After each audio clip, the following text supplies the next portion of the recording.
Tae-min adjusted his formal diplomatic jacket for the third time in 10 minutes. The material felt strange against his skin, designed to impress aliens rather than provide comfort. Around him, the grand hall of the Valoran flagship stretched upward into a cathedral of crystal and light. Hundreds of beings from dozens of worlds mingled beneath floating chandeliers that seemed to defy gravity itself. "Stop fidgeting," Ji-won whispered beside him, her own formal attire looking far more natural. "You look fine." "I look like I'm wearing a curtain," Tae-min muttered back. "A very expensive curtain that represents all of humanity, so wear it with pride." 6 months had passed since humanity joined the Galactic Coalition, 6 months of careful diplomacy, cultural exchanges, and trying not to accidentally insult species that could reduce Earth to cosmic dust. Tonight's celebration marked the official alliance between Earth and the Valoran Empire, one of the most powerful civilizations in the galaxy. Tae-min had spent weeks preparing. He knew the proper greetings, the acceptable topics of conversation, and which foods would kill him versus merely taste terrible.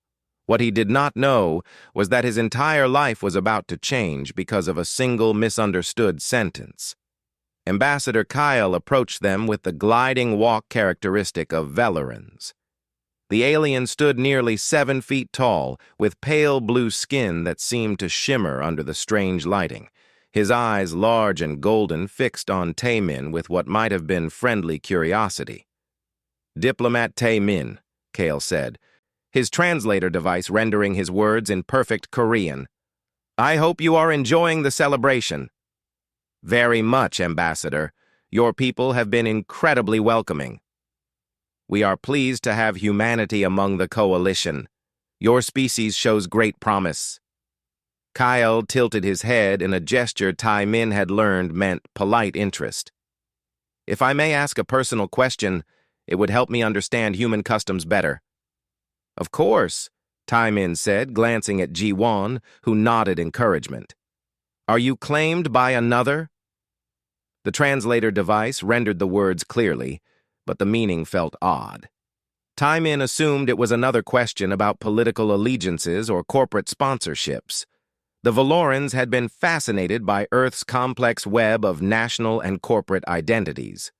"Nope," Tae-min said with a grin. "Completely unattached and loving it. Free as a bird, as we say on Earth." Kyle's golden eyes widened slightly. "I see. Thank you for your honesty. This is most interesting." The ambassador excused himself and glided away. Tae-min turned back to Ji-won, who was sampling something that looked like fruit but smelled like burning rubber. "That was weird, right?" Tae-min asked. "Everything here is weird. We're on an alien spaceship eating food from 17 different planets. Weird is our new normal." What Tae-min did not see was Ambassador Kale making his way to the royal dais, where he spoke quietly to Emperor Theron. The Emperor's eyebrows rose in surprise, and he glanced across the hall toward where Tae-min stood. Beside the Emperor sat his daughters, the twin princesses Arya and Lisa. Princess Arya, the elder by 3 minutes, sat with perfect posture, her silver hair braided in the complex style of the crown princess. Her violet eyes tracked across the crowd with careful attention, noting every important conversation and alliance being formed. When her father leaned toward her and whispered something, those eyes found Tae-min immediately. Princess Lisa, whose crimson eyes marked her as a warrior trained from childhood, also turned to look. Unlike her sister, Lisa's interest showed plainly on her face. She leaned forward, studying the human diplomat with open curiosity. Tae-min remained blissfully unaware of the attention. He was trying to explain baseball to a 6-armed alien who found the concept of hitting a ball with a stick to be the height of absurdity. "But why not just catch the ball?" the alien asked. "That's literally the opposite of the goal," Tae-min said, laughing. "Your species is delightfully contrary," the alien decided, then wandered off to find more wine. Ji-won grabbed Tae-min's arm. Don't look now, but both princesses are walking this way. What? Why? How should I know? Maybe they want to learn about baseball too. But Taymin did look, and his stomach dropped. Princess Arya approached from the left with measured, graceful steps. Princess Lisa came from the right with longer, more direct strides. Both were staring at him. The crowd seemed to part for them automatically, and conversations died as people noticed the princesses moving with clear purpose. They arrived at the same moment, flanking Taymin on either side. Up close, the princesses were even more impressive. Both stood over 6 feet tall, with the characteristic Velarin features that mixed beauty with something slightly otherworldly. Their formal gowns sparkled with crystals that caught the light in mesmerizing patterns. "Diplomat Taymin," Princess Arya said, her voice smooth and controlled. "We have heard much about humanity. My sister and I would be honored if you would share conversation with us." Before Taymin could respond, Princess Lisa spoke. "Yes, we are most interested in learning more about your people, and about you specifically." Taymin's diplomatic training kicked in. When royalty asked for your time, you gave it enthusiastically. "The honor would be mine, your highnesses." What followed was the strangest hour of Taymin's life. Both princesses asked him questions about Earth, about human culture, about his own interests and experiences. They laughed at his jokes, seemed genuinely fascinated by his descriptions of Earth cities and customs, and occasionally asked questions so personal that Jiwan had to step in and redirect the conversation. Princess Arya asked about human philosophy and art. She wanted to know how humanity had achieved so much despite being confined to a single planet for so long. "We're stubborn," Taymin said. "When we can't go over an obstacle, we go around it. When we can't go around it, we go through it. And when we can't go through it, we wait and try again later with a bigger hammer." Arya smiled. "Persistence as philosophy. How very practical." Princess Lisa asked about human combat and competition. She seemed impressed when Taymin described mixed martial arts and Olympic sports. "You fight for sport? Not just survival or honor?" she asked. "We fight to test ourselves, to see what we're capable of. Sometimes the opponent is another person, sometimes it's ourselves." "I would very much like to see these contests," Lisa said, her crimson eyes bright with interest. Throughout the conversation, Taymin noticed the sisters occasionally glancing at each other with expressions he could not read. The air between them felt charged with something unspoken. Finally, as the evening grew late, both princesses excused themselves. They each touched Taymin's hand in what he assumed was a formal Veloran farewell, then departed in different directions. Jiwan immediately pulled Taymin toward a quiet corner. "Do you know what just happened?" "I think I successfully represented humanity," Taymin said, still slightly dazed. "Taymin, both princesses just spent an hour focused entirely on you. That's not normal diplomatic protocol." "Maybe they're just interested in humans?" "Maybe," Jiwan said, but she looked worried. "Let's get back to the embassy. I need to check something." They made their way through the crowd and took a shuttle back to the human embassy complex on the planet below. Taymin felt good about the evening. He had made strong connections with Veloran royalty, represented his species well, and had not accidentally started any wars. He went to bed satisfied with a job well done. The next morning, Taymin opened his door to find it blocked by gifts. Piles of them, in exotic wrapping and containers he did not recognize. 2 separate piles, each with a different seal pressed into the packaging. One seal showed a crescent moon, the other showed a sun with rays extending outward. Jiwan appeared in the hallway, took one look at the gifts, and her face went pale. "Taymin," she said slowly, "we need to talk, right now." "What's wrong? Are these dangerous?" "Worse," Jiwan said. "I think you accidentally got engaged to both princesses at the same time."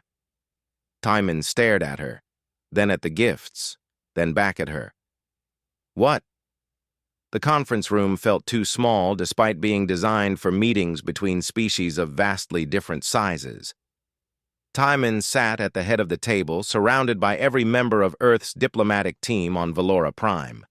Across from them sat 3 Valoran cultural advisors, all looking like they were trying very hard not to laugh. Hana, the human cultural attaché, had her head in her hands. Ji-Wan was reading from a tablet, her expression growing more horrified with each line. The senior diplomat, a man named Dae-Hyun, kept opening his mouth to speak and then closing it again without saying anything.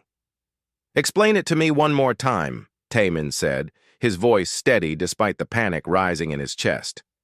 Slowly.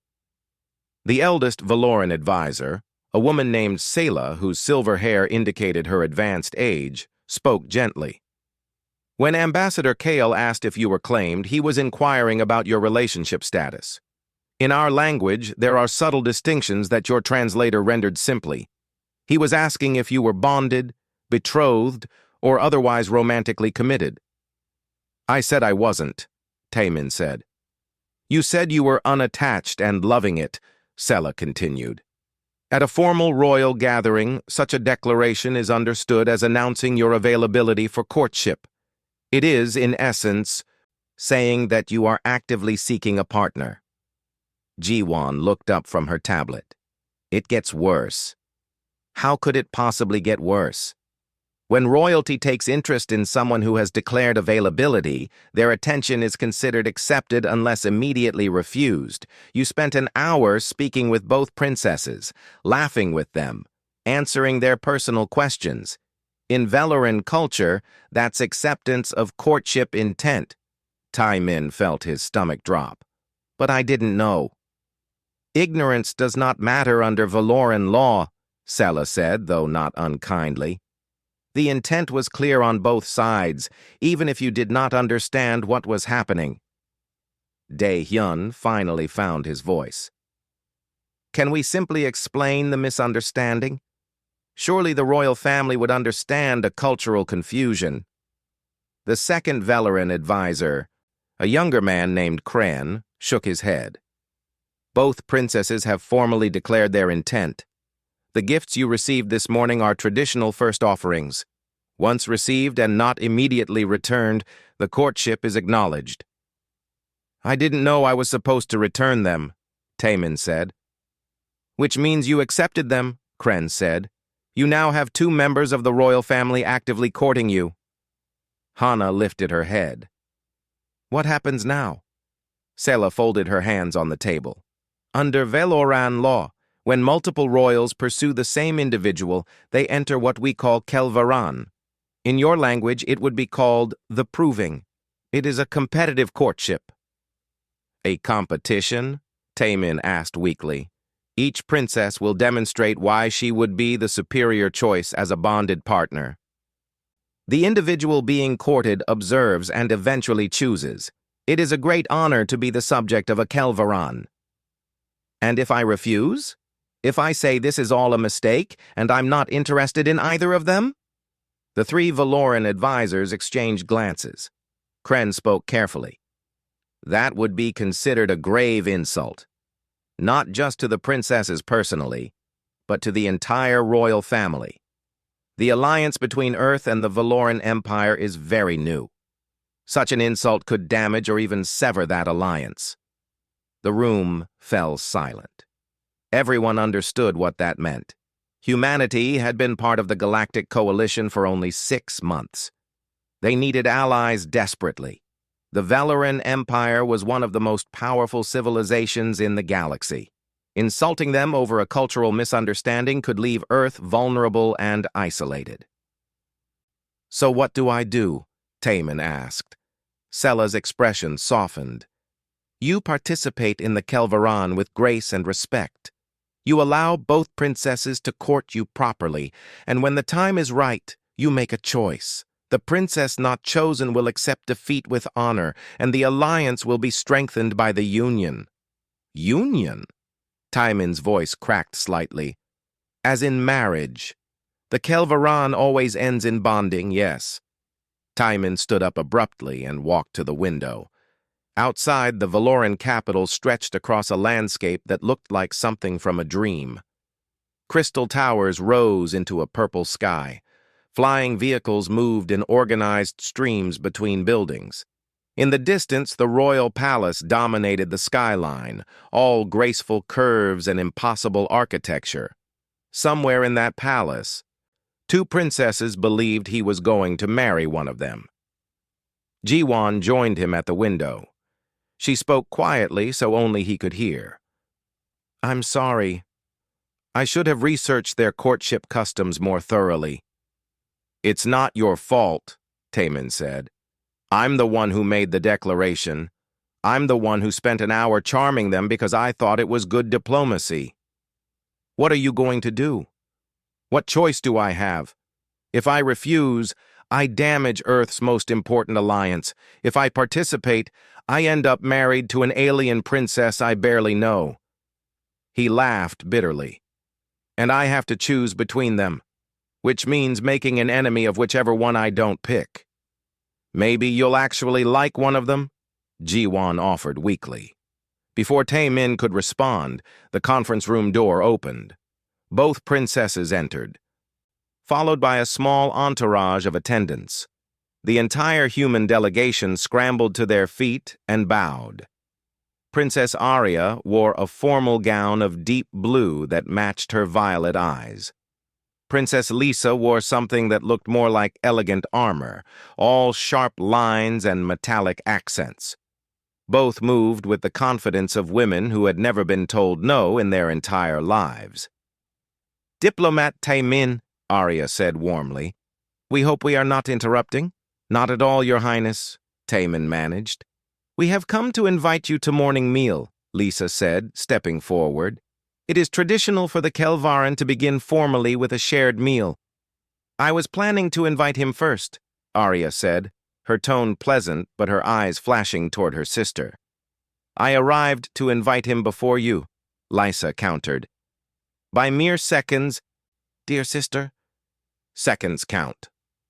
Taemin watched the exchange with growing horror. The two princesses were smiling at each other, but he could feel the tension building in the room like a gathering storm. Daehyun cleared his throat. "Perhaps Diplomat Taemin could join both of your highnesses for the meal?" Both princesses turned to look at him, then at each other. After a long moment, Arya nodded. "An acceptable compromise.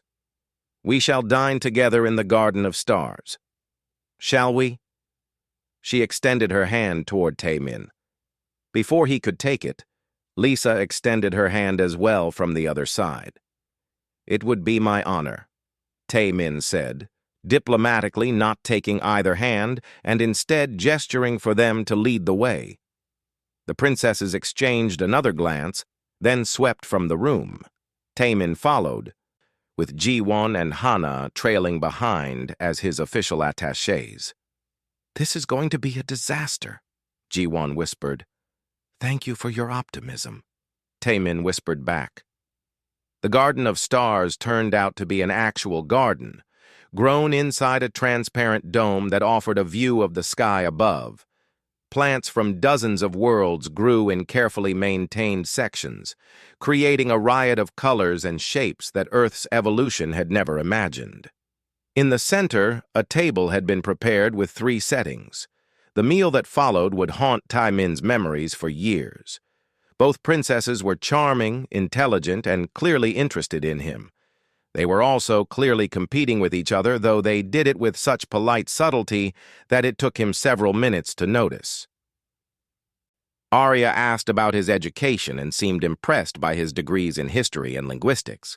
Lisa asked about his physical training and was delighted to learn he practiced martial arts.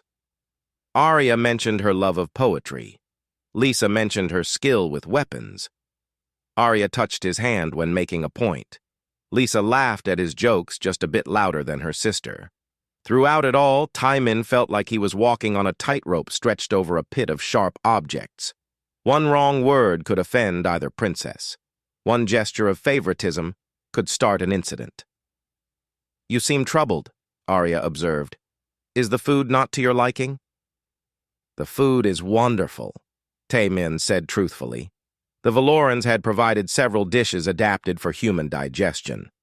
I'm just adjusting to this situation. It's very different from what I expected when I came to your world. Change can be difficult, Lisa said, but also exciting. Do humans not value excitement? We do, Taemin admitted, but we also value knowing what we're getting into. Arya smiled. Then let me be clear about what you are getting into.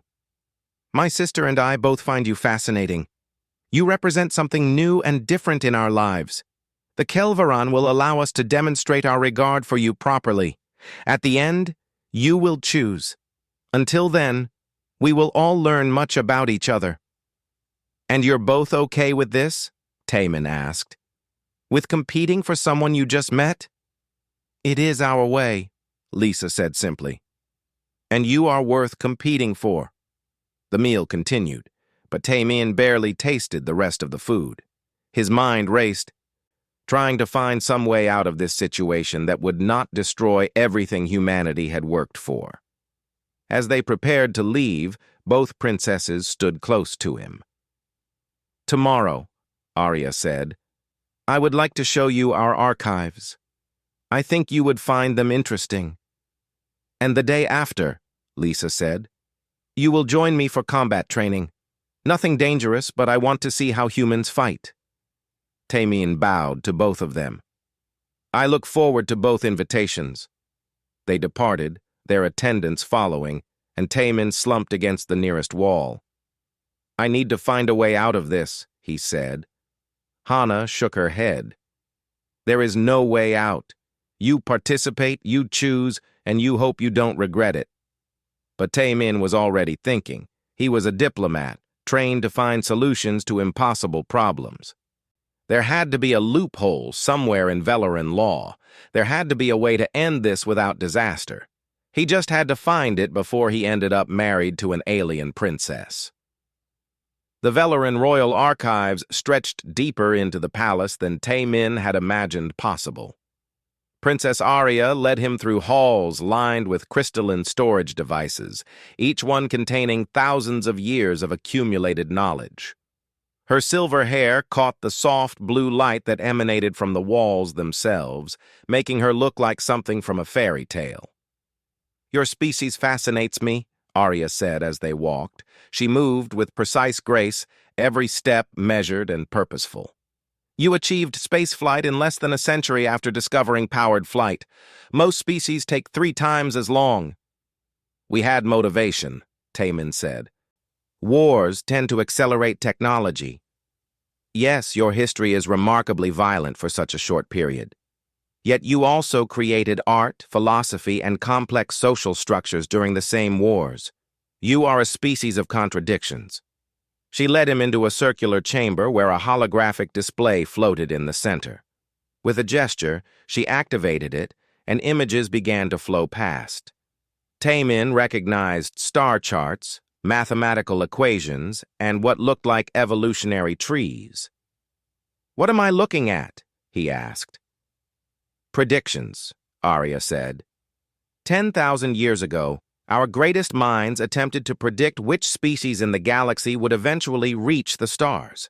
They analyzed evolutionary patterns, environmental pressures, and developmental trajectories. She manipulated the display, bringing up an image of Earth. They predicted humanity would never leave your planet. Taemin raised his eyebrows. Glad we proved them wrong. You did more than prove them wrong. You did something our predictive models said was impossible. You succeeded through sheer determination and adaptability rather than following the established path. Arya turned to face him, her violet eyes intense. That is why you interest me. You represent a type of thinking the Velaran Empire has lost over our long history. We have become predictable, following ancient patterns. You are chaos that achieves order through unconventional means. I'm not sure if that's a compliment or an insult, Taemin said with a slight smile. It is admiration, Arya said simply. She moved closer, close enough that he could smell something like cinnamon and starlight. If I am to rule this empire one day, I need to understand thinking like yours. I need to learn how to adapt rather than simply perfect the old ways. Before Taemin could respond, his communicator buzzed. A message from G1. How's the date going? Remember, neutral responses only. He had to fight not to laugh. This was not a date, it was a diplomatic negotiation disguised as cultural exchange. Except Arya seemed genuinely interested in his perspective, not just trying to impress him. They spent another hour in the archives. Arya showed him records of ancient Valoran history, asked his interpretation of various historical decisions, and seemed to genuinely value his answers, even when they contradicted conventional Valoran wisdom. "You would have told our emperor he was wrong to expand into the northern territories?" she asked after he analyzed one particular historical event. "Based on the information you showed me, yes. The economic cost outweighed the strategic benefit. But I'm sure there were factors not included in the historical record." "There were not," Arya said. "The expansion was an error driven by pride rather than pragmatism. But no advisor dared tell the emperor he was wrong." She smiled. "I suspect you would have." "Probably," Taemin admitted. "We have a saying on Earth, speak truth to power. Doesn't always work out well for the speaker, but someone has to do it." As they prepared to leave the archives, Arya placed a hand on his arm. "Thank you for today. You have given me much to consider." The next day, Princess Lysa arrived at the embassy complex before dawn. She wore training clothes and carried what looked like practice weapons. Her crimson eyes sparkled with barely contained energy. "Come," she said. "We train." The training facility she led him to was enormous, filled with equipment that looked both familiar and alien. Some things were clearly weights and resistance machines. Others defied easy explanation. "I want to see how humans fight," Lysa said, handing him protective padding. "My sister may value your mind, but I want to know your spirit." "I should warn you," Taemin said as he strapped on the padding. "Humans are physically weaker than Valorans. I've seen the comparison studies." "Strength is not only physical," Lysa said. She moved to the center of the training mat and took a fighting stance. "Show me what you know." What followed was the most exhausting hour of Taemin's life. Lysa was fast, strong, and clearly trained from childhood in combat, but she held back enough that he could respond, turning the session into a learning experience rather than a beating. He showed her the martial arts he had trained in on Earth. She was fascinated by the concept of using an opponent's strength against them, of leverage and technique overcoming raw power. "Humans fight as if they are always the weaker party," she observed after he demonstrated a throw that used momentum rather than strength. "Because we usually are," Taemin said, breathing hard. "In nature, humans are not apex predators. We're too slow, too weak, lacking natural weapons. So we learn to fight smart instead of fighting strong." "And yet you conquered your entire planet," Lysa said. She offered him water, which he accepted gratefully. "Not through strength, but through cleverness and tools." "And cooperation," Taemin added. "Humans are social creatures. We hunt in packs, fight in armies, build in communities. Alone, we're vulnerable. Together, we're formidable." Lysa considered this. "Valorans prize individual achievement. Our greatest warriors stand alone in glory. Perhaps that is a weakness in its own way." The training session evolved into a conversation. Lysa showed him Valoran combat techniques, explaining the philosophy behind each movement. He realized she was not just a warrior, but a teacher, someone who understood the why behind the how. "You feel diminished," Lysa said suddenly. "Being second to my sister in the succession. Everyone knows you feel this." Taemin blinked at her directness. "I didn't say that." "You did not need to. I see it in how you speak of her." Lysa sat on the training mat, gesturing for him to join her. Arya is brilliant, destined to rule, perfect in every way according to our people. I am the spare, the warrior princess, valued but not essential. She smiled, but there was pain in it. Do you know what I admire about humans? You value individualism. On Earth, being second-born does not make you second-important. That's not entirely true, Taemin said. We have our own hierarchies and prejudices. But yes, we try to judge people as individuals rather than roles. If I were human, I could be anything, Lysa said. I would not be defined by birth order and duty. Would you give up being a princess?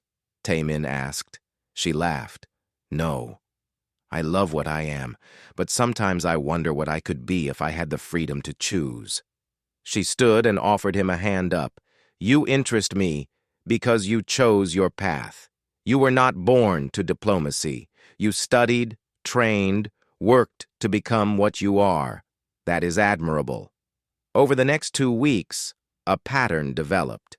Taemin would spend mornings with Arya, exploring intellectual pursuits.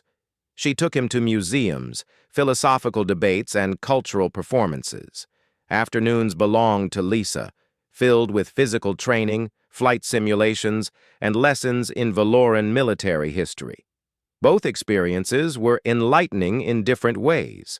Arya challenged his mind, forcing him to defend positions and consider perspectives he had never encountered.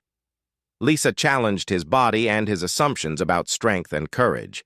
He began to appreciate both princesses not as alien royalty but as individuals. Arya carried the weight of future rulership with determination and a quiet fear that she might not be good enough. Lysa struggled with being valued for her combat skills while being dismissed as intellectually inferior to her sister, which was entirely untrue. They were both trapped by their roles, by expectations they had not chosen but could not escape. Jiwon noticed the change in him. You're actually enjoying this, she said one evening. Enjoying is not the right word, Taemin said. But yes, I'm learning to appreciate them. They're remarkable people. And you still want to find a way out? Desperately, he admitted, because no matter which one I choose, I hurt the other. And I'm realizing I don't want to hurt either of them. Hana had been researching Valoran law constantly, looking for loopholes. One evening, she burst into Taemin's quarters with excitement. I found something, she said. There's a clause about incompatibility with royal life. If you can prove you're fundamentally unsuited to be part of the royal family, the Kelvaran can be ended without insult. How do I prove that? Taemin asked. By failing at royal protocols. If you consistently demonstrate inability to function in royal society, they have grounds to release you. So Taemin tried. He deliberately used wrong titles, forgot ceremonial gestures, and violated minor points of etiquette. The Valoran court found it charming. Delightfully human, they called it. His mistakes became endearing rather than disqualifying. He tried being clumsy at formal dinners. The royal family praised his authenticity. He tried being too casual with high-ranking officials. They appreciated his approachability. Everything he did to fail only made him more popular. One evening, after a particularly disastrous attempt at failing a diplomatic reception, Emperor Theron summoned him to a private audience. The emperor sat on a simple chair rather than his throne. He gestured for Taemin to sit across from him. You have been trying to escape the Kelvaran, Theron said. It was not a question. Yes, your majesty, Taemin said. No point in lying. Why? Because I don't want to hurt either of your daughters. No matter who I choose, the other will be disappointed. And I'm not sure I'm the right choice for either of them. Theron studied him for a long moment. Then he smiled. You care about them. Both of them. As people, not prizes. Of course I do. Then stop running, the emperor said. Stop trying to fail. Instead, get to know my daughters truly. Understand who they are. When the time comes to choose, Make the choice that is honest rather than the one that avoids pain. Pain is temporary. Dishonesty echoes forever. What if I choose wrong? There is no wrong choice, Theron said. There is only the choice you make and how you honor it afterward. Taemin stopped trying to escape. The Emperor's words had settled something in him, a realization that running from the situation was itself a kind of dishonesty. If he was going to be trapped in this cultural ceremony, he could at least face it with integrity. The change in his approach became immediately obvious to both princesses. "You seem different today," Arya observed as they walked through the palace sculpture gardens. Living plants had been shaped over decades into complex forms that told stories of Velaran history. "More present." "I was trying too hard to find a way out," Taemin admitted. "That wasn't fair to you or your sister." Arya stopped walking and turned to face him. The afternoon light cast shadows across her features, making her look older and more vulnerable than usual. "You do not want to be here." "I want to be honest," Taemin said carefully. "I didn't understand what I was getting into, but you and Lisa deserve more than someone looking for the exit." "So I'm going to stop looking and start actually seeing." Something shifted in Arya's expression. The careful mask of royal composure cracked slightly. "Come with me. There is something I want to show you." She led him away from the public gardens to a private section of the palace. The room she brought him to was clearly her personal space, filled with books, art, and what looked like half-finished projects scattered across various surfaces. "No one sees this room," Arya said. "Not servants, not advisors, only family." "Why show me?" "Because you want to see truly. This is truth." She gestured around the room. "I am the future empress. I must be perfect in public, every word measured, every gesture precise. Here, I can be imperfect." Taemin looked at the projects. One was a painting, half completed, of a landscape that looked nothing like Valora. Another was a piece of writing in Valoran script, covered in corrections and crossed-out lines. "You write poetry," he said. "Badly," Arya said with a small smile. "I have no talent for it, but I try because poetry requires saying true things in beautiful ways, and I spend so much of my life saying beautiful things that are only partly true." She sat on a cushioned bench, and he joined her. For a long moment, neither spoke. "I am terrified of becoming empress," Arya said quietly. "Our empire spans hundreds of systems. Trillions of beings depend on the decisions made from the throne. What if I am not wise enough? What if I make mistakes that cost lives?" "You will make mistakes," Taemin said. "Everyone does. Empresses cannot afford mistakes." "Everyone believes that about their leaders," Taemin said. "But it's a lie. Leaders make mistakes constantly. The good ones learn from them and try to fix them. The bad ones deny them and make them worse." Arya looked at him with those intense violet eyes. "Is that what humans believe? That fallibility is acceptable in leadership? We believe that pretending to be perfect is more dangerous than admitting your limitations. A leader who thinks they're always right will eventually be catastrophically wrong. And yet your people respect you as a diplomat." "Because I've made mistakes and learned from them," Taemin said, "not despite them." Arya leaned back against the wall. "You know what fascinates me most about humans? You succeeded despite being wrong constantly. Your history is full of false starts, bad ideas, and catastrophic failures. Yet you kept trying, kept adapting, and eventually reached the stars. Valorans seek perfection before action. Sometimes I think we would be better if we learned to fail more gracefully." "Is that why I interest you?" Taemin asked. "Because I represent acceptable failure?" "You represent the courage to be imperfect," Arya said, "and the wisdom to grow from it." 2 days later, Lisa took him beyond the capital city. They flew in a small craft to a mountainous region where the Valoran military trained. She brought him to a cliff edge that overlooked a vast valley filled with training facilities and barracks. "I have spent most of my life here," Lisa said. "While Arya learned statecraft, I learned war." "Do you resent that?" Taemin asked. "Sometimes," she admitted.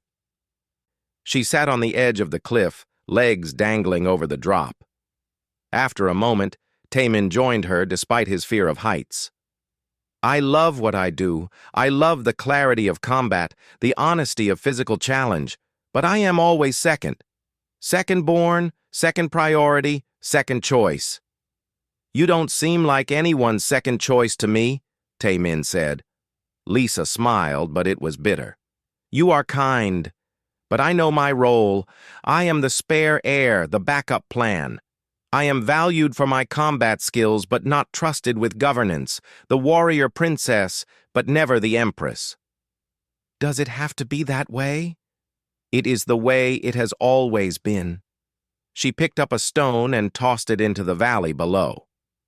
"Do you know why I wanted to participate in the Kelvaran? Not just because you interest me, though you do, but because for once, I could compete with my sister on equal terms. Not politics, not rulership, but something as simple as courtship. For once, birth order would not determine the outcome." Taemin understood then. The Kelvaran was not just about him. It was one of the few arenas where Lisa and Arya could compete as equals, where Lisa was not automatically disadvantaged by being born 3 minutes later. "You know what I envy about humans," Lisa continued. "Your individualism. On Earth, a person is defined by their choices and achievements, not by the circumstances of their birth. I could never be anything but a princess. You chose to become a diplomat." "I chose my career," Taemin said, "but I didn't choose my starting circumstances. I had advantages others lacked, disadvantages others didn't face. We like to think we're defined only by our choices, but that's not completely true either." "Still," Lisa said, "you had more freedom than I have ever known." They sat in silence for a while, watching the sun sink toward the horizon. The Valoran sky turned shades of purple and gold that Earth's sky could never match. "Can I ask you something?" Taemin said. "Always. If you weren't a princess, what would you want to be?" Lisa thought about it.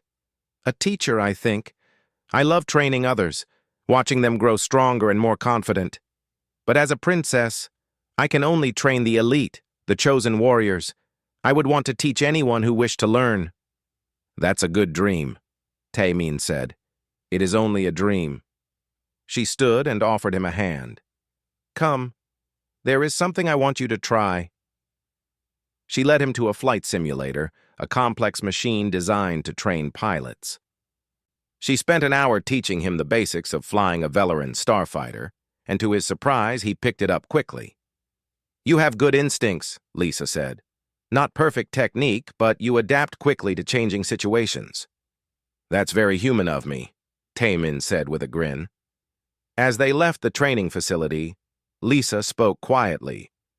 "Thank you for asking about my dreams. No one ever has before." The week passed, and Taemin found himself genuinely connecting with both princesses. They were not just royal figures or alien others. They were people with hopes and fears and dreams that circumstances kept them from pursuing. Then the crisis hit. Taemin was working in his embassy office when alarms began sounding throughout the capital. Within minutes, Ji-Wan rushed in. "The Korthan Dominion just attacked 3 of Valora's border colonies," she said. "It's a major military action." The Korthans were a rival power, one of the few civilizations that could challenge the Valoran Empire militarily. They had been making aggressive moves for months, but this was the first direct attack. An emergency meeting was called at the palace. Taemin attended as Earth's representative, though he felt woefully unprepared for military strategy sessions. Emperor Theron stood before a holographic display showing the affected systems. "The Korthans have committed significant forces. We must respond with strength, but our fleet is distributed across the Empire. Gathering a sufficient force will take time we may not have. Send me, Princess Lysa said immediately. I can lead the rapid response fleet. You cannot command this alone, one of the military advisors said. The strategic complexity requires the crown princess. Then send me as well, Arya said. Lysa commands the fleet. I handle the diplomatic and strategic elements. The Emperor frowned. I have never sent both of you into danger simultaneously. You have never needed to, Arya said. But if we do not respond with overwhelming commitment, the Korthans will see weakness. The room fell into tense discussion. Taemin watched the holographic display, his mind working through the problem from a different angle. Finally, he spoke up. Forgive my interruption, but may I make a suggestion? All eyes turned to him. He felt like an insect under magnification. Speak, Theron said. On Earth, when we face an enemy with superior numbers, we use combined operations. Different branches of the military working together, each providing what the others lack. Princess Lysa has combat experience and tactical brilliance. Princess Arya has strategic thinking and diplomatic skill. What if they commanded together, not separate roles, but truly combined leadership? The military advisors looked confused. We do not divide command, one said. Not divided, Taemin said. Integrated. Arya provides strategy, Lysa implements tactics. They balance each other's strengths. The Korthans would face something they've never seen before, a Velaran command structure that can think and act simultaneously on multiple levels. Emperor Theron studied his daughters. You would agree to this? To command as one rather than as individuals? Arya and Lysa looked at each other. For the first time since Taemin had met them, they seemed to communicate without words, some understanding passing between them that required no language. Yes, they said in unison. Then it is decided, Theron said. You will take the fleet together, and diplomat Taemin will accompany you as Earth's representative and advisor. His perspective may prove valuable. Taemin's stomach dropped. He had not expected that part. As the meeting broke up and preparations began, both princesses approached him. Thank you, Arya said, for seeing what we could not. For seeing what we forgot, Lysa added. We have been competing for so long we forgot we are stronger together. Just don't die, Taemin said. Either of you. I've grown attached. They smiled, identical expressions on different faces. And for a moment he saw them not as rivals, but as sisters. The flagship Eternal Dawn sliced through the void like a blade made of light and purpose. Taemin stood on the command deck, trying not to feel completely out of place among professional military personnel who had trained their entire lives for moments like this. Jiwon and Hana stood nearby, equally uncomfortable in their diplomatic attire among warriors wearing combat-ready armor. Princess Arya occupied the strategic command station, surrounded by holographic displays showing ship positions, resource allocations, and diplomatic channels. Princess Lysa stood at the tactical command center, coordinating with squadron leaders and monitoring weapon systems. They worked in synchronized rhythm, Arya identifying objectives and Lysa determining how to achieve them. Korthan forces have fortified positions around all 3 colonies, Arya said, manipulating a display. They're daring us to try taking them back. A direct assault would be costly. They expect us to follow standard Valoran doctrine, Lysa said. Overwhelming force applied to the primary target. They've prepared for that. Then we need to do something they're not prepared for, Arya said. Both princesses turned to look at Taemin simultaneously. He suddenly felt very exposed. Don't look at me, he said. I'm a diplomat, not a military strategist. You think differently than we do, Arya said. That is precisely what we need. How do humans fight when outmatched? Lysa asked. Taemin thought about Earth's history, about guerrilla warfare and asymmetric tactics, about how weaker forces had defeated stronger ones throughout human history, not through superior strength, but through unpredictability and adaptation. "We cheat," he said finally. "Or at least, we fight in ways the stronger opponent doesn't expect. We change the rules of engagement." "Elaborate," Arya said. "Valoran military doctrine is formalized, right? Established tactics refined over centuries. The Korthans know those tactics and have prepared for them.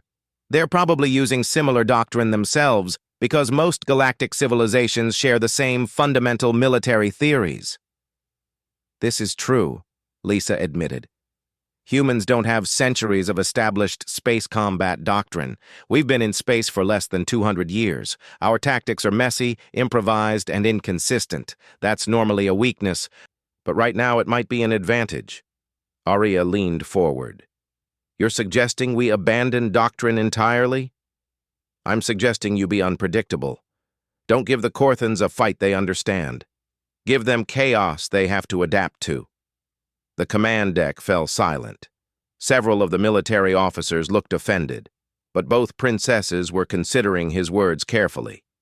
"Explain what human chaos would look like in this situation," Arya said. Taemin moved to the holographic display, pointing at the 3 occupied colonies. "The Korthans expect you to attack the most strategically valuable colony first. Instead, hit all 3 simultaneously with smaller forces, not enough to overwhelm them, just enough to make them commit resources to all 3 locations." "That divides our strength," an admiral objected. "Exactly," Taemin said. "But it also divides theirs. They can't concentrate their forces if they're defending 3 places at once. Then, when they're spread thin, you don't try to take back the colonies. You hit their supply lines. Cut them off from reinforcement and support. Force them to choose between holding the colonies or abandoning them to avoid being trapped." "That's not how we fight," another officer said. "We meet enemies in open combat, strength against strength." "And sometimes you lose," Taemin said, "because strength against strength favors whoever has more strength. But strength against weakness? That's how you win when you're not the strongest." Lisa was smiling now, a predatory expression. "I like it. It's dishonorable by our standards, but effective." "There is no honor in defeat," Arya said quietly, "and our people need us to succeed, not to follow tradition." She turned to her military officers.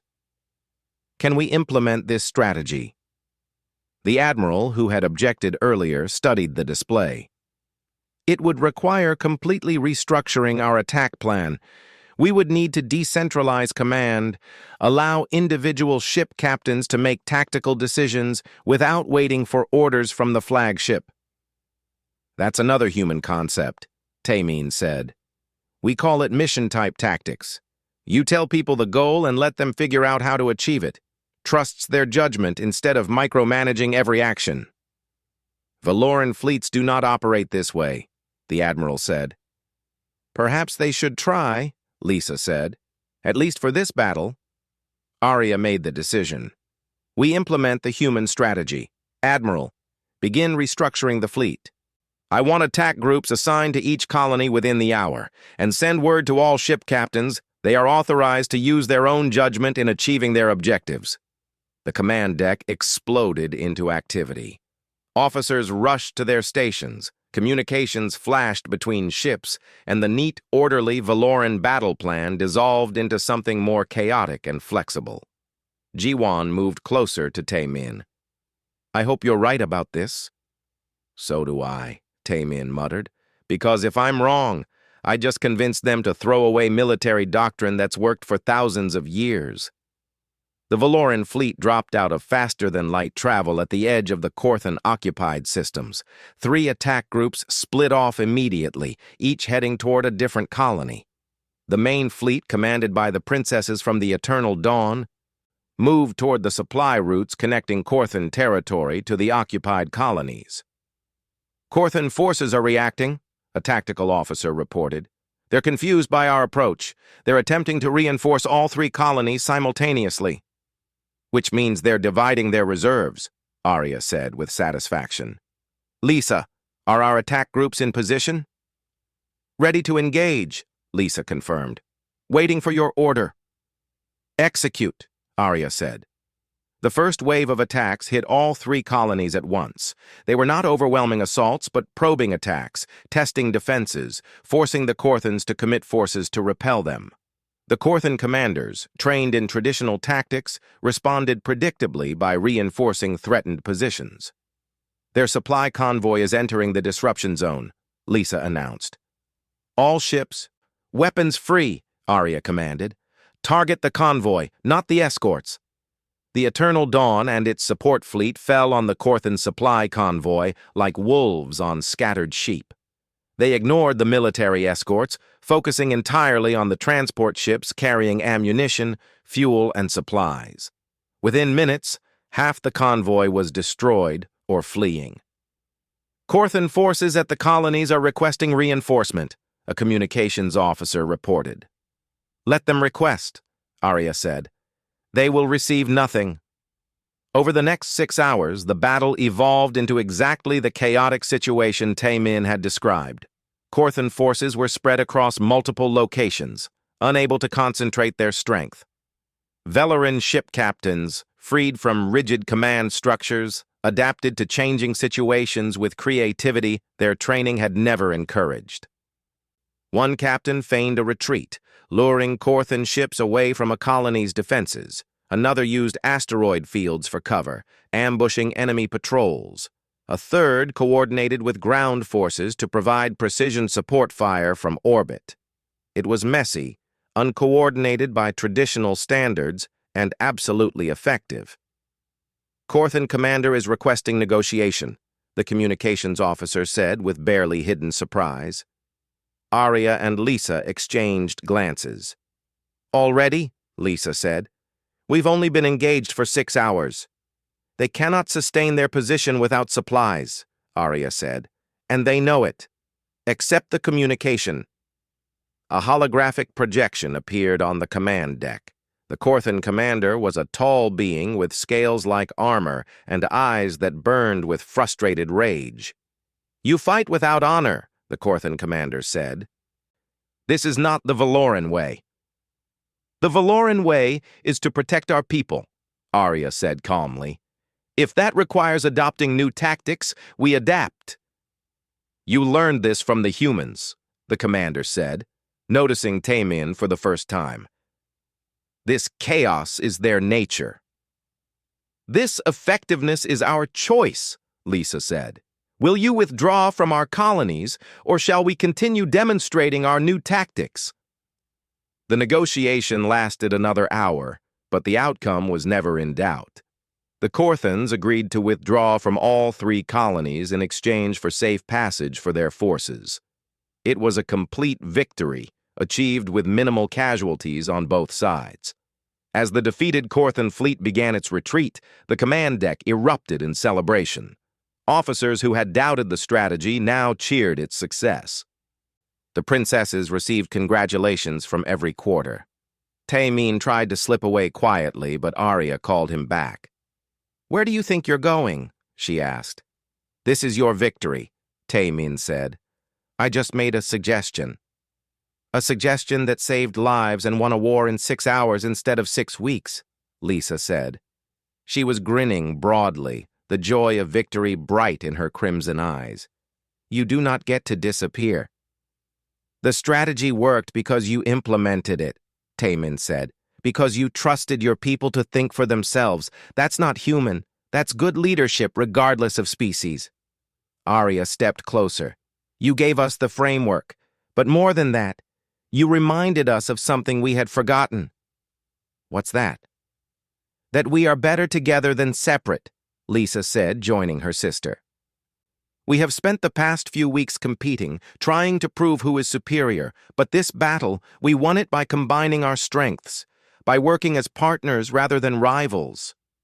The Kelvaran divides us, Arya said quietly, forces us to see each other as obstacles rather than allies.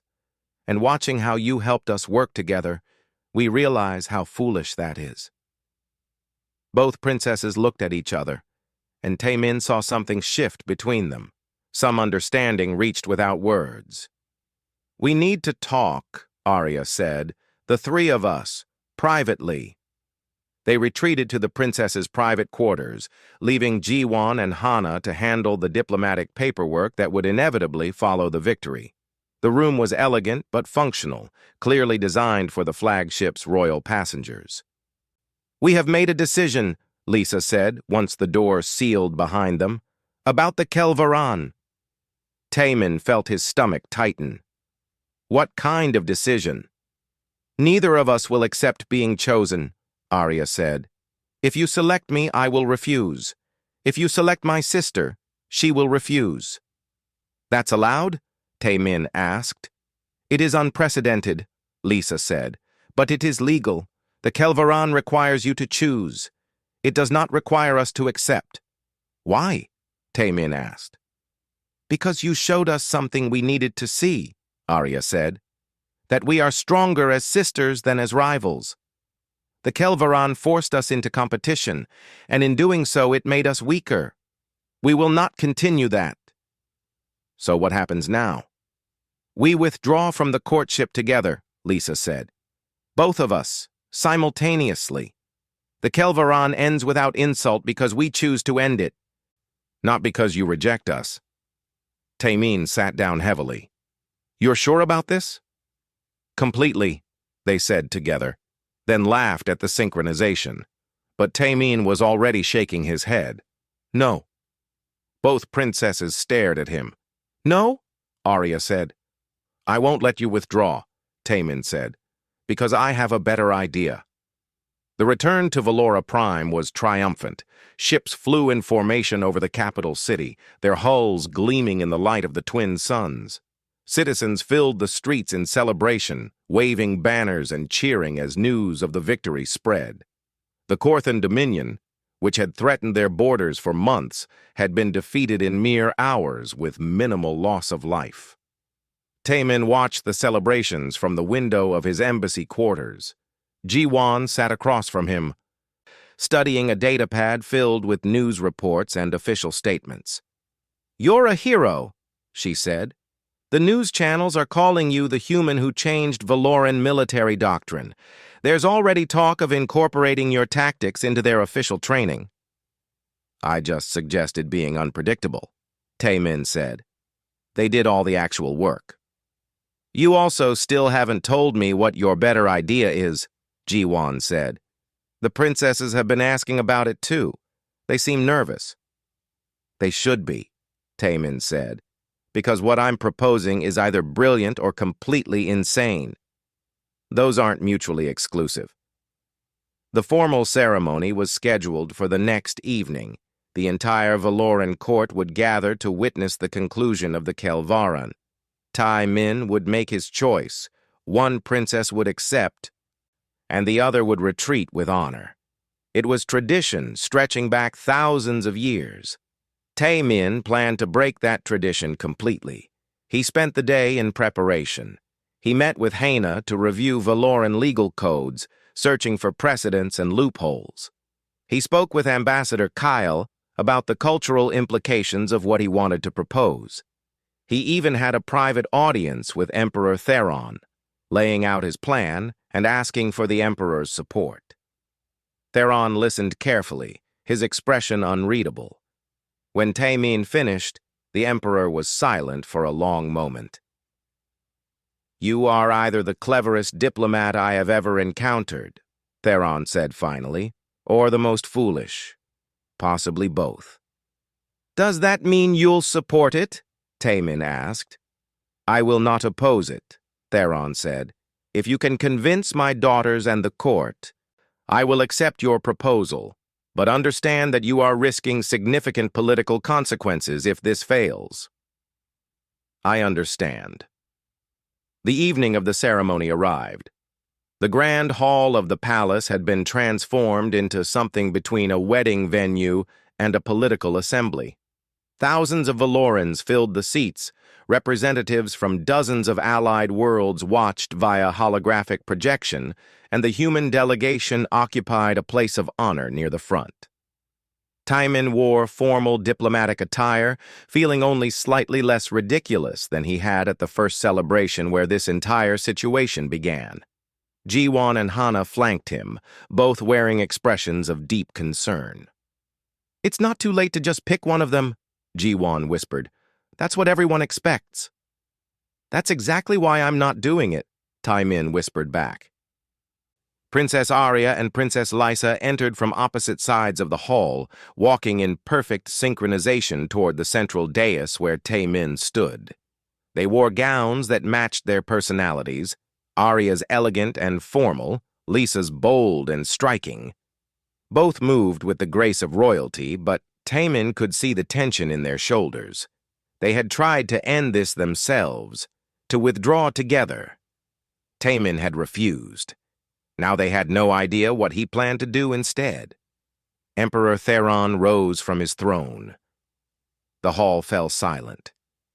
"We gather to witness the conclusion of the Kelvaran," Theron said, his voice carrying through the vast space without need for amplification. "Diplomat Taemin of Earth has been courted by both of my daughters. According to our ancient tradition, he will now choose. His choice will be final and binding. Let all present witness this moment." Theron gestured toward Taemin. "Speak your choice." Taemin stepped forward. His heart hammered in his chest, but his voice remained steady. He had given speeches before, negotiated treaties, represented his entire species in diplomatic meetings. He could do this. "Your Majesty, assembled representatives, honored guests," he began. "I stand here honored by the attention of two remarkable individuals. Princess Arya and Princess Lysa have both demonstrated qualities that any person would be privileged to appreciate. They are intelligent, courageous, and dedicated to their people." He paused, meeting the eyes of both princesses. They watched him with uncertainty and hope mixed together. "However," Taemin continued, "I have come to realize that the choice I am being asked to make is the wrong choice entirely. Not wrong in whom I would choose, but wrong in the framework of the choosing itself." A murmur ran through the crowd.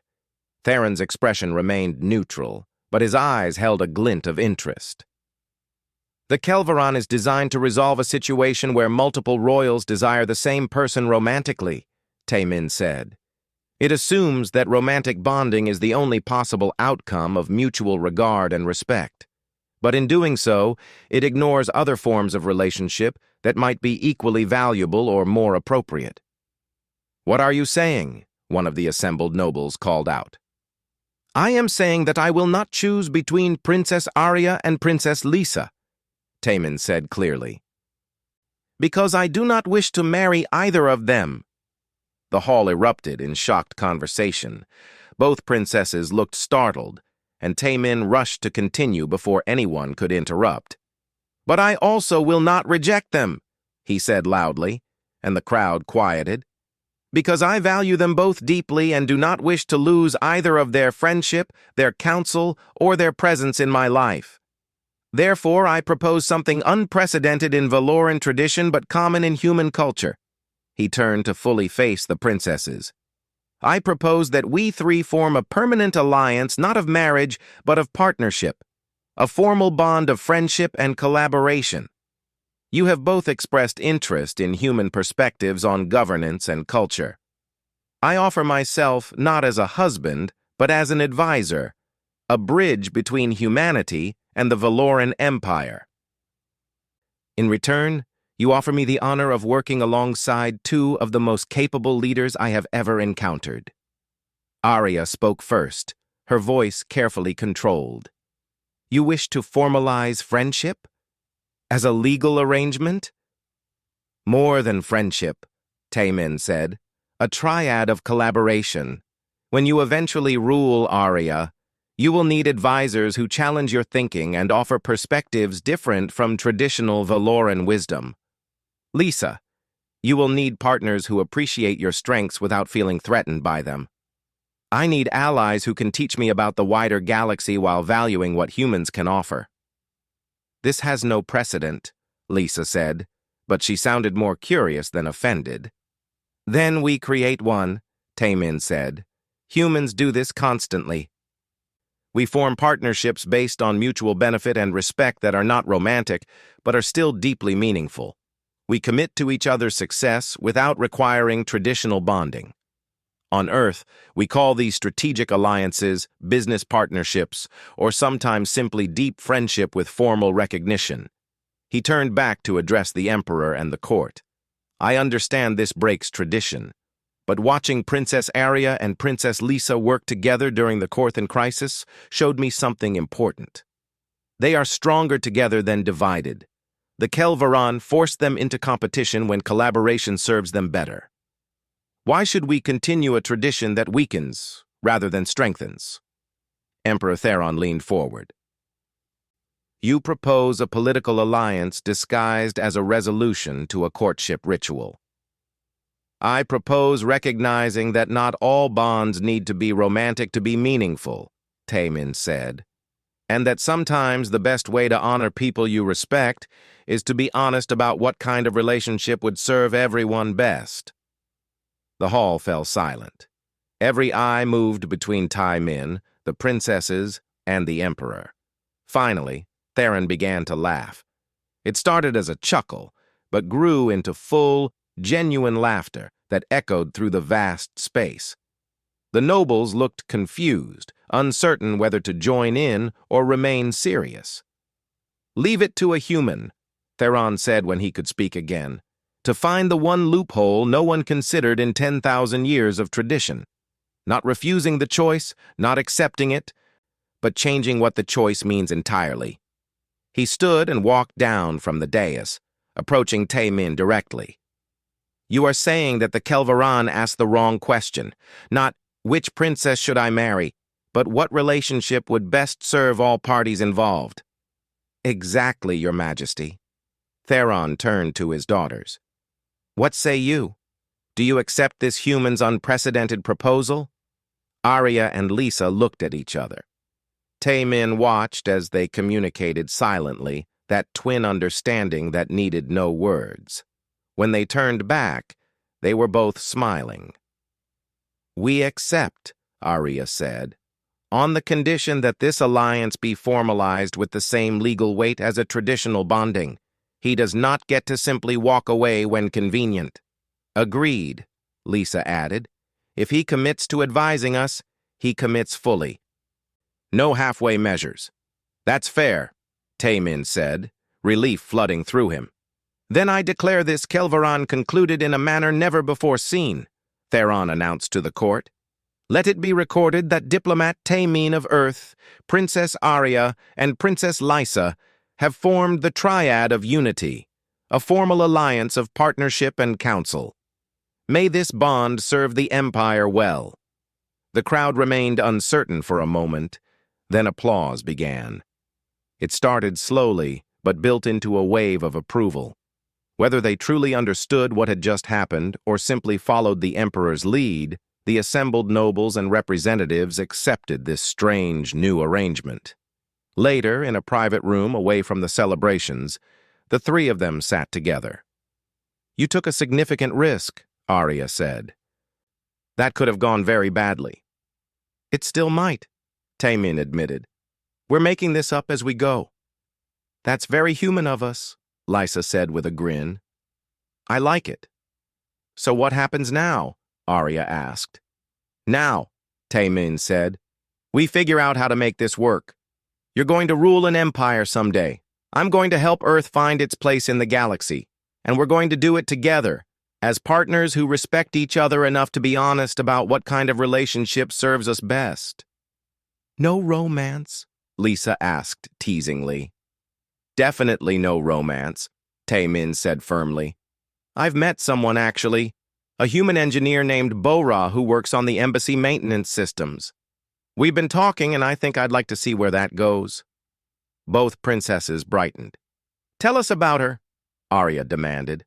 And so Taemin did, describing Bora's quick wit and mechanical genius, while two alien princesses listened with genuine interest and offered advice on human courtship from beings who had never experienced it themselves. It was strange and unprecedented and somehow exactly right. The Galactic Coalition Summit took place on a neutral station orbiting a planet no one claimed as their own. Representatives from 200 species filled the massive conference halls, each bringing their own conflicts, alliances, and agendas. It was the most important diplomatic gathering in a decade, and tensions ran high from the moment the first ships docked. Taemin stood in the Valoran delegation's preparation room, adjusting his formal robes. They were neither fully human nor fully Valoran in style, a hybrid design that represented his unique position as human chancellor to the Valoran throne. Bora sat nearby, reading through briefing documents on her datapad while occasionally making sarcastic comments about the more ridiculous diplomatic protocols. It says here that the Thraxian delegation requires everyone to hop on one foot during initial greetings, she said. Please tell me that's a translation error. Sadly, it's accurate, Taemin said, though they're very understanding if you can't maintain balance. They actually find it endearing when other species fall over. The galaxy is weird, Bora decided. You're only figuring that out now? You've been dating me for 3 years. She laughed and stood, kissing his cheek. Good luck in there. Try not to accidentally start any wars or marry any more princesses. I never married them in the first place. Semantics, Bora said cheerfully, then left to attend to her own duties.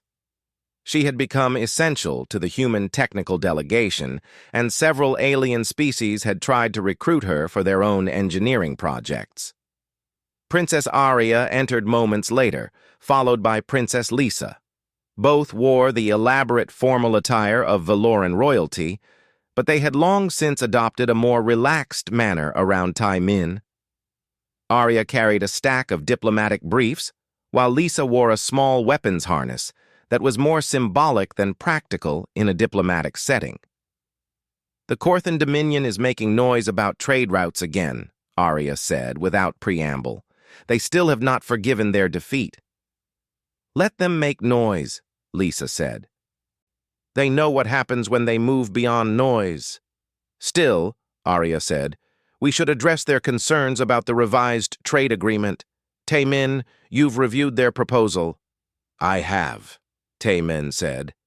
They're actually raising legitimate points about shipping costs through the neutral zones. If we adjust the tariff structure slightly, everyone benefits. I've prepared a counter-proposal that should satisfy them without costing us anything significant. Excellent, Arya said. We present that in the afternoon session. Over the 3 years since forming the Triad of Unity, they had developed a natural working rhythm. Arya handled the strategic overview and political maneuvering. Lisa managed security concerns and enforcement. Taemin provided the perspective of someone outside traditional galactic power structures, asking questions that challenged assumptions and suggesting approaches no one else considered. Emperor Theron had officially retired 6 months ago, making Arya Empress. She ruled jointly with her sister, an unprecedented arrangement that had shocked traditionalists but proved remarkably effective. Taemin served as their human chancellor, a position created specifically for him that gave him significant authority in matters involving human interests and cultural exchange. The summit's main session convened in a vast amphitheater designed to accommodate beings of wildly different sizes and environmental needs. Taemin sat between Arya and Lisa in the Valoran delegations section, watching as other representatives filed in. Ji-Wan sat a few rows behind them with the Earth delegation. She caught Taemin's eye and mouthed, "Don't mess this up," making him smile. She had published her book about their early diplomatic adventures, titled I Tried to Warn Him, A Diplomat's Tale. It had become a bestseller across multiple species, though Taemin found the way she portrayed him as endearingly clueless to be somewhat exaggerated. only somewhat. The summit chairman, a crystalline being whose name Tae-min could never quite pronounce, called the session to order. We begin with the matter of the Sindari conflict. Two delegations claim rights to the same system based on different interpretations of settlement law. What followed was a typical diplomatic disaster. Both sides presented their cases with absolute certainty that they were correct. The legal arguments were sound but contradictory. Neither side would compromise. The discussion went in circles for over an hour. Finally, the chairman looked toward the Valoran delegation. Empress Arya, your empire has successfully mediated similar disputes. Do you have insights? Arya stood gracefully. I do, though I believe my colleague might offer a more useful perspective. Chancellor Tae-min? Tae-min stood, feeling the weight of 200 species' attention settle on him. He had gotten better at public speaking over the years, but it still made his stomach clench. The problem here is not legal, he said. Both interpretations of the law are valid within their own frameworks. The problem is that you're asking which interpretation is correct when you should be asking why it matters. The settlement rights matter for resource extraction, one of the disputing parties said. Obviously. Right, Tae-min said. But why compete when you could cooperate? The Sindari system has enough resources for both your species. If you're both willing to fight over it, you're both willing to invest significant resources in it. Why not invest those resources together instead of against each other? We are competitors, the other party said, not partners. You're competitors because you chose to be, Tae-min said. What if you chose differently? Form a joint development corporation. Both species get access to resources, both contribute expertise, both benefit from the outcome. The legal question becomes irrelevant because you're working together instead of fighting over ownership. The two delegations looked at each other with obvious suspicion, but Tae-min could see them considering it. We would require guarantees, one said slowly. Then negotiate them, Tae-min said. That's what diplomacy is for. You spent an hour arguing about the past. Spend that time instead building the future. The chairman tilted in what might have been approval. The triad speaks wisdom. We will adjourn to allow the parties to discuss this proposal. As the session broke, a dozen different delegations approached the Valoran section, all wanting to discuss various issues. Tae-min, Arya, and Lisa worked in practiced coordination, dividing the conversations based on who was best suited for each topic. During a brief break, they retreated to a private conference room. Lisa immediately collapsed into a chair with dramatic exhaustion. I hate diplomacy, she announced. Everyone talks and nothing happens. Things happened, Arya said. We resolved 3 minor disputes and laid groundwork for 4 major agreements. Boring things, Lisa clarified. You commanded a fleet assault last month, Tae-min pointed out. How is that boring? At least in combat, you know who the enemy is. In here, everyone smiles while planning to stab you politically. That's what makes it interesting, Arya said. The door opened and Hana entered, followed by Ambassador Kale. The Valoran diplomat who had started this entire situation 3 years ago by asking a single misunderstood question. Chancellor, Kale said, a representative from the Jalari Unity wishes to speak with you specifically. They have questions about the triad and how it functions. Another one? Tae-min said. That's the 5th species this month. Your arrangement has become influential, Kale said. Many see it as a model for incorporating different perspectives into governance without traditional power struggles. It was true. In the 3 years since its formation, the Triad of Unity had become something of a galactic phenomenon. Other civilizations had started creating similar structures, bringing in outside advisors with formal authority and creating partnerships that crossed traditional boundaries. The Jalari representative turned out to be a nervous young diplomat barely old enough to have left their home world. They asked careful questions about how decisions were made, how conflicts were resolved, and how someone like Tai Min could have authority in a government not his own. The key is respect, Taemin explained. Arya and Lysa don't have to agree with me, and I don't have to agree with them. But we all trust that everyone is working toward the best outcome. When we disagree, we argue until we find a solution that incorporates the best parts of each perspective. And when you cannot find such a solution, the Jalari asked. Then Arya makes the final decision, Tai Min said. She's the Empress, but she makes that decision informed by perspectives she might not have considered otherwise. Leadership isn't about always being right. It's about making the best decision you can with the information available and surrounding yourself with people who make that information as complete as possible. The Jalari left looking thoughtful. As the summit continued into its second day, more and more issues came before the assembly. The Triad worked through each one, their combined approach consistently finding solutions that single perspectives missed. During the evening reception, Taemin found himself cornered by a group of junior diplomats from various species, all asking questions about human approaches to problems. How do you maintain certainty when you question everything? One asked. I don't maintain certainty, Taemin said. I maintain curiosity.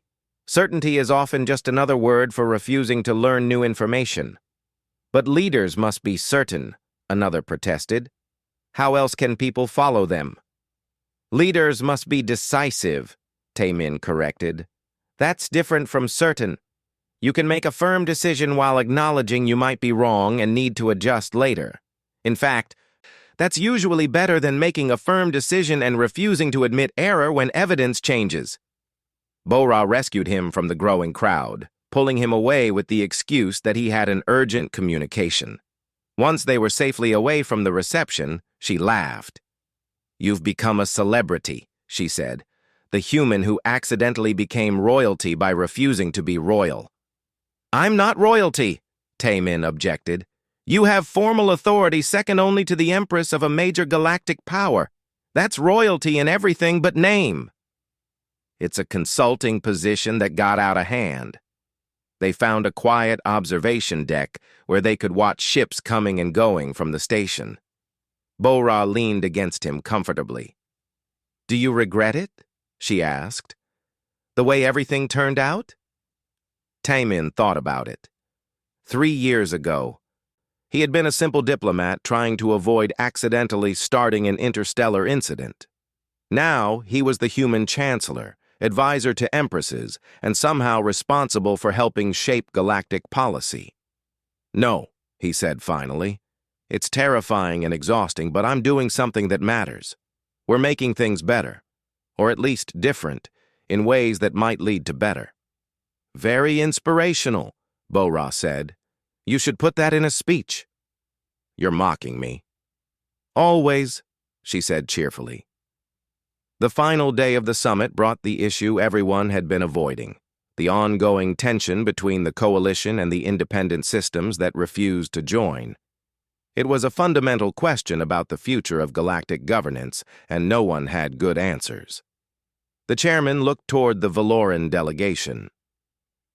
Empress Arya, your triad has demonstrated remarkable success in finding creative solutions.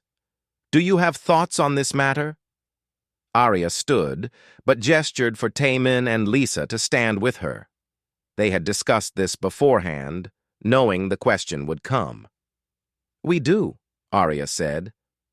But first, we must acknowledge that there is no single solution that will satisfy everyone. The galaxy is too diverse, too complex for one approach to fit all circumstances, Lysa continued. What we propose instead is a framework of frameworks. Allow different systems to organize themselves in different ways, united not by identical structures but by shared principles and mutual respect. Taemin finished the thought. Stop trying to make everyone the same. Instead, create systems that allow different approaches to coexist and learn from each other. That's what the triad represents, different perspectives working together not despite their differences, but because of them. The proposal sparked immediate debate, which continued for hours. But by the end of the summit, a tentative agreement had been reached to explore the concept further. As they prepared to depart the station, a young ambassador approached them. Tai Min recognized them as being from a newly spacefaring species, barely 10 years into galactic contact. "Chancellor Tai Min," the ambassador said nervously, "may I ask a question?" "Of course." "When you first came to Valora Prime, did you know you would help change how civilizations work together?" Tai Min laughed. "I was trying not to accidentally insult anyone and start a war. I had no idea any of this would happen." "Then how did you know what to do?" "I didn't," Tai Min said honestly. "I still don't, most of the time. I just try to ask honest questions, listen to answers, and work with people smarter than me to find solutions. Sometimes it works, sometimes it doesn't. But at least we're trying." The ambassador nodded slowly, then asked the question they had really come to ask.